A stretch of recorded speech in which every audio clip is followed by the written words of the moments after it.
क्या हिंदू होना गुनाह है? अगर हिंदू होना गुनाह है तो अब निश्चित तौर पे आताताई, मैं पहले भी ये कहा था कि मैं नहीं कहता कि सारे मुस्लिम आतंकवादी हैं, लेकिन पूरे विश्व में जितने आतंकवादी हैं सिर्फ और सिर्फ मुस्लिम हैं। और इस प्रकार की विचारधारा अब इस देश में चलने वाली नहीं है। और अगर फिर इस प्रकार का कुत्सित प्रयास अगर करते हैं तो इनकी दबाई की जाएगी और ऐसे आतंकवादियों आताताइयों का संरक्षण देने वालों के घर में भी घुस घुस के मारने का कार्य करेगी, सरकार भी करेगी। और आवश्यकता आई गई तो जनता भी अपने अस्त्र हम लोग उठाएंगे, 100% उठाएंगे। इस तरह से हम लोग देखते नहीं रहेंगे कि हिंदुओं की जान ऐसे जाती रहेगी और हम लोग चुप अब घर में बैठने वाले नहीं हैं। आवश्यकता पड़ेगी तो हथियार उठाने का भी काम किया जाएगा। आप ये क्यों नहीं देख रहे हैं कि आप ही के नगर में मुस्लिम आज कैंडल मार्च निकाले? आप उन मुसलमानों के बारे में कैसे कह सकते हैं? ये आतंकवादी को लेकर अपने हिंदू मुस्लिम एकता को क्यों आप तोड़ना चाहते हैं? कैसा हिंदू मुस्लिम एकता और कैसा भाईचारा, कैसा गंगा जमुनी? अगर एकता रहता तो भारत का बंटवारा नहीं हुआ होता। भारत का बंटवारा धर्म के आधार पर हुआ है, धर्म के आधार पर भारत का बंटवारा हुआ है। आपकी भारत में जितने मुस्लिम सब पाकिस्तान चले यहाँ रहना है तो भारत माता की जय बोल के रहेंगे। वो तो बोलते ही हैं, भारत माता की जय बोल के रहेंगे, वंदे मातरम बोल के रहेंगे, तब यहाँ पर रहेंगे। और भारत के साथ कदम से कदम मिलाकर चलेंगे, तब यहाँ पर रहेंगे। ऐसा नहीं होगा कि अंदर हम हंसे। इसी पडौना में पाकिस्तान जब जीतता था तो पटाखा फोड़ा गया और भारत जीता तो टीवी फोड़ेगा, इसी पडौना में। इस प्रकार के लोगों को चिन्हित किया जा रहा है और निश्चित इनके खिलाफ कानूनी कार्रवाई करा के इनको उस हिसाब से इनको सजा दिलवाने का काम भी किया जाएगा। आपको मुस्लिमों से इतना नफरत क्यों है?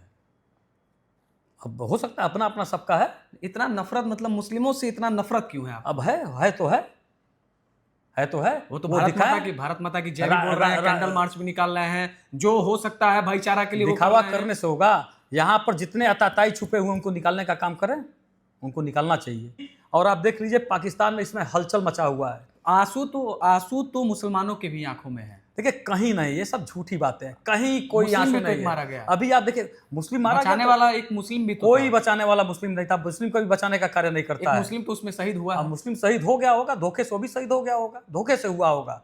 अगर ऐसा रहता, आतंकवाद का कोई जात नहीं होता, आतंकवाद की एकदम जात होती है। मैं कह रहा हूं कि सारे मुस्लिम आतंकवादी नहीं है।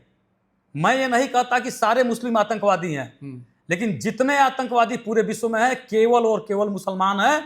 और निश्चित तौर पे पूरे विश्व से जो ये इस्लामिक आतंकवाद एक चल रहा है, इस इस्लामिक आतंकवाद का खात्मा, इसका प्रारंभ भारत से हुआ है और अंत भी भारत से होगा। पूरे विश्व से इस्लामिक आतंकवाद को समाप्त करने का कार्य किया जाएगा। कैसे कह सकते हैं कि मुस्लिम की आंखों में आंसू नहीं है? मुस्लिम धोखे से शहीद हो गया। अभी आप देखिए जो भारत में पाकिस्तानी उच्चायोग है उसके वहां केक जा रहा था।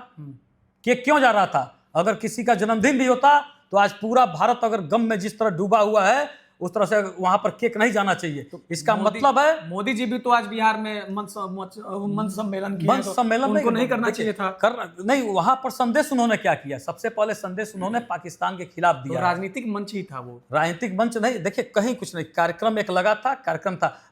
केक काटना और कार्यक्रम करना दोनों में जमीन आसमान का अंतर है। कहीं ना कहीं मोदी जी को वहां जाना चाहिए। विदेश दौरे से छोड़ के आना, एक विदेश दौरा जो 1 साल पहले निर्धारित होता है, उस विदेश दौरे से छोड़ के चले आए। इस देश के यशस्वी गृह मंत्री, रात का मामला था, कश्मीर में घटना घटी थी और देश के यशस्वी गृह मंत्री जी तत्काल वहां पर, मैं तो कहता हूं कि स्वतंत्र भारत के इतिहास का यह पहला घटना है कि कोई गृह मंत्री तत्काल, वो भी ऐसे जगह पर जहां आतंकवाद चरम पर इस समय हो गया है।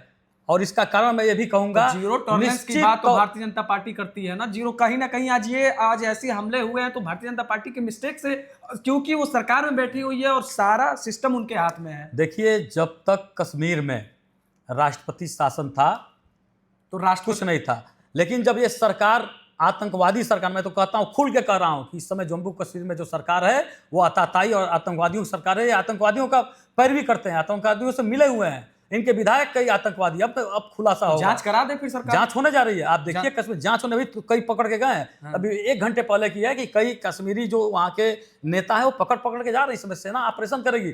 अब सेना, चूंकि भारतीय जनता पार्टी की ऐसी सरकार है कि जिन्होंने सेना को पूरा खुला छूट दिया है 2014 से। और आप जाइए, अगर 2014 के पहले चाहिए, आप बताइए कि पाकिस्तानी सेना जब भारतीय सेना के सर को काट कर ले जाती थी और उससे फुटबॉल खेलती थी, इसके पहले भी सरकारें होती थी, कभी कोई एक्शन नहीं हुआ। हमारे वहां पुलवामा में कांड हुआ, हमने सर्जिकल स्ट्राइक किया, हमने एयर स्ट्राइक किया। तो इस बार पाकिस्तान उड़ा देंगे? इस बार निश्चित तौर पे बहुत बड़ी कार्रवाई होगी। अगर आदरणीय प्रधानमंत्री जी ने कहा है तो कार्रवाई निश्चित होगी और बड़ी कार्रवाई होगी। और जैसे ऐसे भेड़िए, जो ऐसे मुस्लिम आतंकवादी जो हैं, जो छुपे हुए हैं छद्म रूप में, इस भारत में भी छुपे हुए हैं, खाते तो भारत का है लेकिन गाते पाकिस्तान का है, उनकी भी दवाई निश्चित तौर पे इस बार की जाएगी। आपको नहीं लगता है कि कहीं ना कहीं सुरक्षा कर्मियों की मिस्टेक की वजह से ऐसा हुआ है? क्योंकि जहां पे 200-300 लोग पर्यटन जा रहे हैं और वहां पे अगर आर्मी की मौजूदगी होती, गश्त होता, तो इस प्रकार के वारदात नहीं हो पाते। देखिए, तो कहीं ना कहीं सिस्टम की लापरवाही है। देखिए, सिस्टम की लापरवाही कहीं से नहीं है। सेना बड़े मुस्तैदी से निश्चित तौर पे और जान जोखिम में डालकर सेना काम कर रही है। यह एक अब कहा जाए कि दुर्भाग्य था उन लोगों का जिनकी मृत्यु हुई है। लोग ऐसा ही मांग कर रहे हैं कि गृह मंत्री को इस्तीफा दे देना चाहिए। देखिए, जो ये मूर्ख टाइप के लोग हैं, जो सेकुलर लोग हैं, जो चाहते हैं कि और आतंकवाद बढ़े। गृहमंत्री जी, ऐसा गृहमंत्री हुआ क्या पूरे भारत में? स्वतंत्र भारत के इतिहास में पहली बार हुआ है कि गृहमंत्री स्वयं घटनास्थल पर रात में ही पहुंच जाते हैं। मुझे नहीं लगता कि ऐसा गृहमंत्री पहले भी रहा। इसके पहले तो समझौता करते थे गृहमंत्री, तत्काल एक्शन हुआ है। रॉबर्ट वाड्रा कह रहा है कि मुस्लिमों के ऊपर अत्याचार हो रहा है, इसलिए कांग्रेस का काला कारनामा और कांग्रेस का दो मुहा चेहरा इस समय सामने आ गया कि रॉबर्ट वाड्रा ने कहा है कि मुसलमानों के ऊपर हुआ है इसलिए यहाँ पर हो रहा है। उसने किसी को भी, प्रियंका गांधी वाड्रा ने जो मुस्लिम वहाँ पर मरा है केवल उसकी बात कर रही है कि बहुत मासूम था, 28 लोग मरे, उसकी बात नहीं हो रही है। उनके परिवार के सामने मार दिया जाता है। कितने दुर्भाग्य की बात है कि किसी माँ के सामने उसके बेटे को मारा जाता है। कितने दुर्भाग्य की बात है। वो बेटा जो अभी 7 साल 6 साल के हैं, उनके ऊपर क्या बीतेगा, कैसे भूल पाएंगे कि उन्हीं के सामने उनके पिता की हत्या कर दी गई धर्म को पूछ के। विनय जायसवाल जी बैठे हुए हैं, उनके बातों से आप कितने सहमत हैं? कमेंट करके जरूर बताएं और बन रहे हमारे साथ देखते रहे मानस धारा। धन्यवाद।